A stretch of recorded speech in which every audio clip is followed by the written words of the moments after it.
Eto mga kautis na, panoorin natin ang isang Airbnb house after mag-check out ng mga guests after nilang tirhan ng 6 months. Talagang napagrabe na ang aking artista sa entrance pa lang. Hello mga kautis na, it's another day, another vlog about Airbnb house dito sa Amerika. For today's video ay ipapasilip ko sa inyo kung anong status at kung anong kinalabasan ng isang bahay after mag-check out ng isang buong pamilya after nila tirhan ng 6 na buwan. Yes, 6 months nilang tinirhan. Kaya ang aking artista ay tuwang-tuwa kasi may guest siyang straight na 6 months. So sa 6 months na yun, hindi niya nakita or nabisita ang bahay na ito. Kaya pag entrance pa lang ay napagrabe talaga siya. Kasi kailangan talaga ng general cleaning sa buong bahay. At ang mga wall ay kailangan din i-repaint. Kaya abangan sa next vlog ko kung paano ito i-repaint ni Sir Paint Manager. Hindi naman sobrang lala ang nangyari sa bahay or wala namang damages. Nung umalis sila ay tinapon naman nila yung mga basura nila, inayos yung mga bed. Dahil nga sa 6 months sila nakatira dito, walang linis-linis ang bahay, kaya malamang talagang maalikabok. At may mga bata rin, kaya hindi talaga maiiwasan na marumihan ang mga wall. Ang mga bedroom ay maayos naman, maliban na lang sa flooring na maraming alikabok talaga at mga kalat ng mga laruan ng mga bata na kailangan i-vacuum wash. Dito naman sa kitchen ay kailangan tagang linisin dahil maalikabok at mamantika. Gaya nga ng sabi ng aking artista, kailangan talagang linisin ang buong bahay. Dito ay sinimulan ng tanggalin isa-isa ang mga bed covers para malabhan na agad kasi matagal ang maglaba. At ito na nga ang gabundok ng mga labahin. Dito ay hinihiwala yung mga bedsheet at mga bed covers kasi hindi pinagsasabayan sa laba. Nung makapagsalang na nga sa washing machine ay sinunod naman aayusin ang mga towels. Dito ang nilalagay ay bath towel, face towel at mga hand towel. Sa mga ibang bahay, nilalagay nila yung towel sa closet pero dito may lagayan silang parang banyera. Dalawa ang toilet nila kaya dalawang banyera din ang ilalagay, isahan sila. Dito nga isa-isa nang dinistribute yung mga bedsheet na pampalit kada rooms. Pero hindi pa ilalagay ang mga bedsheet, sinunod muna ang mga furniture. This time ay mahuhuli ilalagay ang mga bedsheet kasi sobrang alikabok na baka madumihan. Lahat nga dito ng mga furniture, drawer at saka mga bed frame ay talagang pinunasan kasi sobrang alikabok talaga.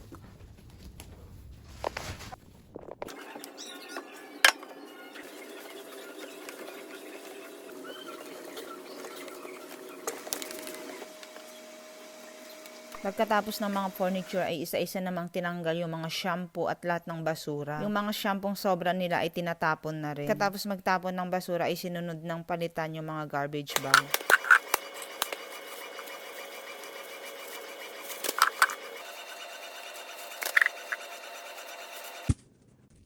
Today we found Play-Doh, and the rest of it's over there. Dito ay dumating na nga si Dudong galing school at sabi niya nakahanap nga daw siya ng Play-Doh. Nilinis na nga rin yung fridge dito.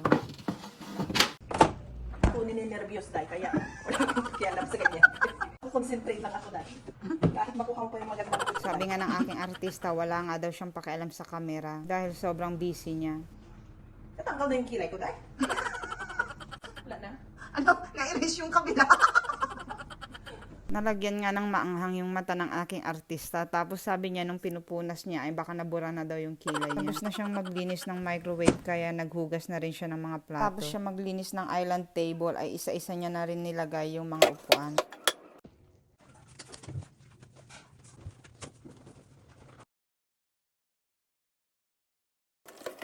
After maglinis ng kitchen ay sinunod naman ang bathroom. Sa bahay na ito ay may dalawang bathroom, isa sa master bedroom at isang shared bathroom na para sa 3 kwarto. Pagkatapos ng bathtub ay sinunod naman ang toilet bowl. Dito ang ginagamit nilang panlinis ay paper towel para hindi mahimulmul. After ma-set up lahat ng towel ay sinunod naman yung vacuum shampoo para malinis at matanggal yung amoy ng carpet.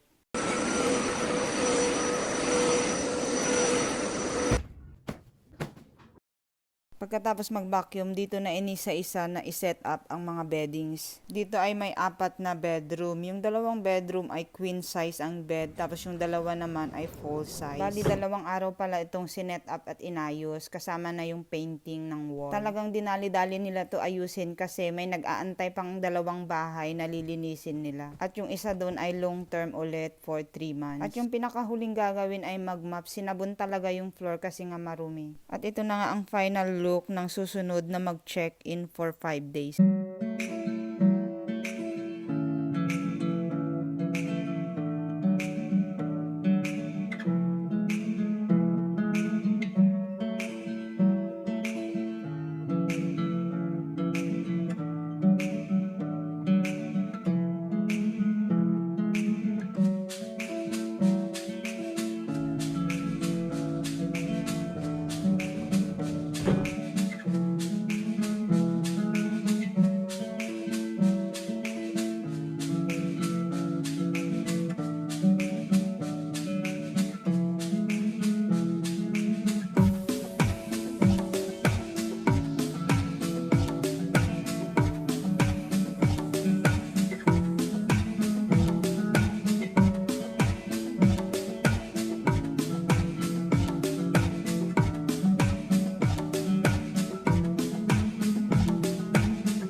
At yan nga ang kabuuan ng buong bahay. O siya mga kautis na hanggang dito na lang ang aking Airbnb vlog. Sa susunod na vlog ko, ipapakita ko naman kung paano nila pinaint ang wall ng bahay na ito. Please like and subscribe. Mensi Mensi.